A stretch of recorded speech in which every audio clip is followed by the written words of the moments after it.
बिस्मिल्लाहिर्रहमानिर्रहीम। अस्सलामु अलैकुम वरहमतुल्लाहि वबरकातुहू। सवाल: हम बिस्तरी के बाद गुस्ल करने में कितनी ताख़ीर कर सकते हैं? नंबर 2, हम बिस्तरी के बाद खाने पीने या खाना पकाने और दूध पिलाने वाले बच्चे को दूध पिलाना कैसा है? जवाब: कम इल्मी की वजह से लोग जुंबी हालत में खुद को, अपने कपड़ों को और अपने बिस्तरों को नापाक समझते हैं और खाने को, काम काज को हाथ नहीं लगाते जब तक कि गुस्ल न कर ले। और ख़वातीन भी बच्चों वगैरह को दूध पिलाना, खाने को हाथ लगाना गुनाह समझती हैं, ये सोचकर कि वो नापाक हैं। और कुछ औरतें समझती हैं कि गुस्ल के बिना आटा गूंदने से बेबरकती होगी, हालांकि शरीयत मुहम्मदी इस जहालत का रद्द करती है। और इस सिलसिले में अल्लाह के प्यारे नबी हज़रत मोहम्मद सल्लल्लाहु अलैहि वसल्लम की बहुत सी सही और मुस्तनद अहादीस मुबारका मौजूद हैं। हम बिस्तरी करने के बाद मर्द या औरत के लिए सिर्फ नमाज, तवाफ़ और मस्जिद में ठहरना हराम है और इसके अलावा बाकी तमाम काम करने जायज़ हैं।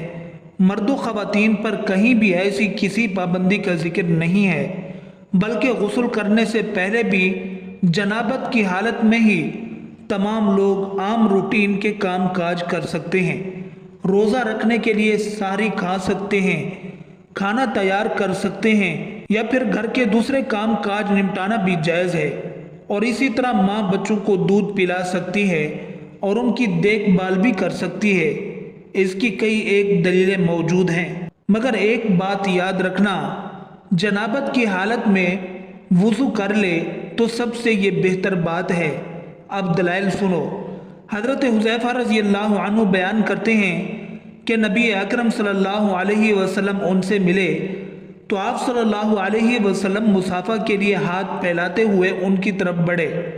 हज़रत हुज़ैफ़ा रज़ियल्लाहु अन्हु ने कहा, मैं जुंबी हूँ।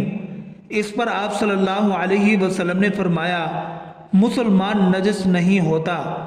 इसी तरह बुखारी शरीफ की हदीस नंबर 283 है, जिसमें हज़रत अबू हुरैरा रज़ियल्लाहु अन्हु फरमाते हैं कि एक दफ़ा मैं हालत जनाबत में होने की वजह से हुजूर सल्लल्लाहु अलैहि वसल्लम के सामने होने के बावजूद भी उनसे न मिला, जिस पर हुजूर अकरम सल्लल्लाहु अलैहि वसल्लम ने फरमाया कि मुसलमान हरगिज़ नापाक नहीं होता।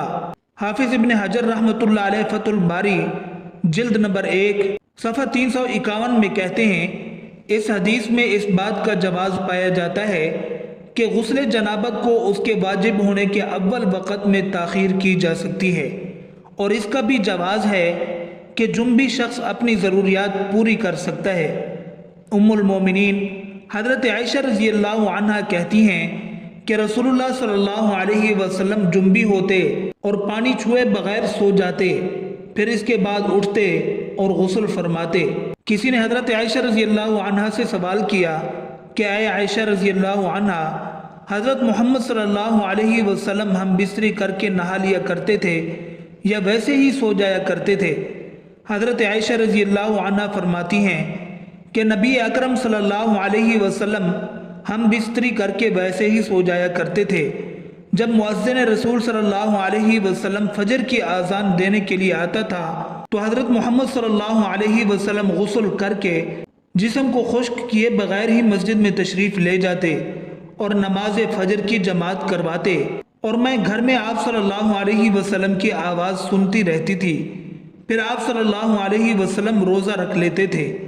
किसी ने हज़रत आमिर रज़ियल्लाहु अन्हु से पूछा, क्या ये रोज़ों के महीने में ही ऐसा होता था या आम मामूल में भी यही हुआ करता था? तो हज़रत आमिर रज़ियल्लाहु अन्हु ने फरमाया कि रोज़ों के अलावा भी ऐसा हुआ करता था। हज़रत आयशा रज़ियल्लाहु अन्हा से मरवी है कि आप सल्लल्लाहु अलैहि वसल्लम हम बिस्तरी करने के बाद जब जनाबत की हालत में होते और सोने का इरादा करते तो शर्मगाह को धो लेते और नमाज की तरह वुज़ू करते। नाज़रीन गिरामी, यहाँ से मेरी बात गौर से सुनिएगा। हम बिस्तरी के बाद अफजल यही है कि आदमी जल्दी गुस्ल करके पाक साफ हो जाए, लेकिन अगर नमाज के वक़्त तक गुस्ल को मुअख्खर कर दे तो गुनाहगार नहीं होगा। अलबत्ता फजर तक गुस्ल मुअख्खर करने की सूरत में अगर हम बिस्तरी के बाद सोना हो तो बेहतर यह है کہ آدمی استنجا اور وضو کر لے، پھر سو جائے اور پھر بیدار ہو کر غسل کر لے۔ چنانچہ مشکات شریف کی روایت میں ہے، حضرت عمر فاروق رضی اللہ عنہ نے سرکار دو عالم صلی اللہ علیہ وسلم سے عرض کیا کہ مجھے رات کو جنابت لاحق ہوتی ہے، یعنی احتلام یا جماع سے غسل واجب ہو جاتا ہے۔ آپ صلی اللہ علیہ وسلم نے فرمایا کہ اسی وقت وضو کر کے عضو کو دھو کر سو جایا کرو۔ مظاہر حق میں ہے یہ وضو کرنا جنبی کے سونے کے لیے طہارت ہے، یعنی جنبی وضو کر کے سویا تو گویا وہ پاک سویا۔ لہٰذا اس حدیث سے معلوم ہوا کہ جسے رات کو احتلام ہو جائے یا جماع سے فراغت ہو اور اس کے بعد سونے کا ارادہ ہو یا بوجہ کسی ضرورت غسل جنابت میں تاخیر کا خیال ہو تو ایسی شکل میں جنبی کا وضو کر لینا سنت ہے۔ اتنی بات اور سمجھ لیجئے کہ حدیث سے تو یہ معلوم ہوتا ہے کہ ضرورت مذکورہ میں وضو کیا جائے، اس کے بعد عضو تناسل کو دھویا جائے، حالانکہ ایسا نہیں ہے، بلکہ صحیح مسئلہ یہ ہے کہ پہلے عضو تناسل کو دھونا چاہیے، اس کے بعد وضو کرنا چاہیے۔ اس شکل میں حدیث کی مذکورہ ترتیب کے بارے میں کہا جائے گا کہ یہاں وضو کرنا اس لیے مقدم کر کے ذکر کیا گیا ہے کہ وضو کا احترام اور اس کی تعظیم کا اظہار پیش نظر تھا۔